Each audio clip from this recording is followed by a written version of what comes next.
The idea that we cannot afford the NHS is a lie. It is a lie.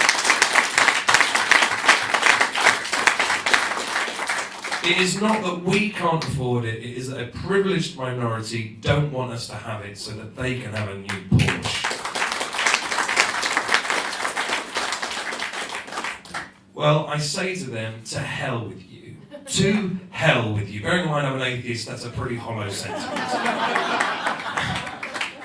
You should demand an NHS, you should expect an NHS, and you should be prepared to fight for an NHS.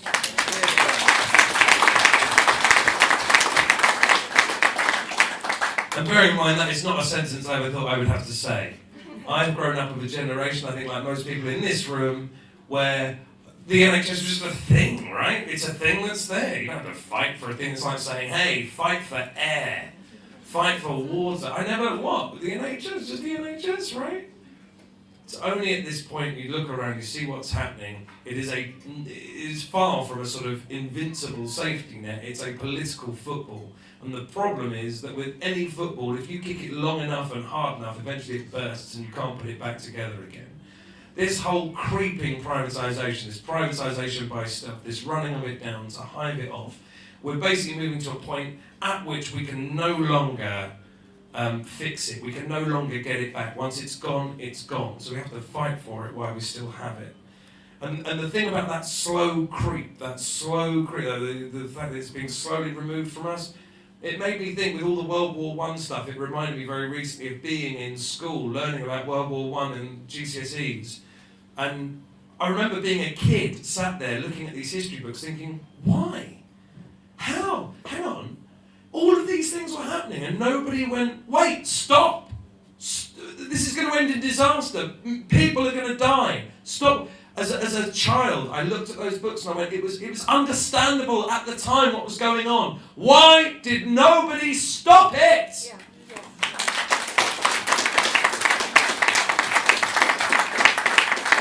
I can only imagine what is going to happen when my grandchildren look at their history books, covered in the tumours that they can't heal, with the diseases that they can't afford to have fixed.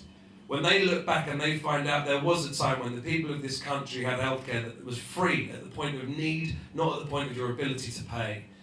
I can imagine what it's going to look like when they read that.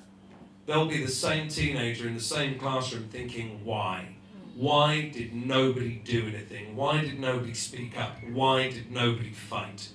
Well, this is a room full of people who will fight. This is a room full of people who want to spread the word. Because the moment that anybody finds out it's being taken away from us, what do they want to do?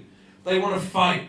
They know how important it is. They know that we have to keep hold of it. It's just a case of spreading the word. It's a case of cutting through the bullshit that is being fed to us on a daily basis about we can't afford it. Oh, it's immigrants, it's health tourism. It's those people, it's poor people, it's people on benefits. No, it's not the people at the bottom, it's the people at the top. And they need to hear that we are not going to stand there. We are not going to take it anymore. We are going to fight because together we are invincible.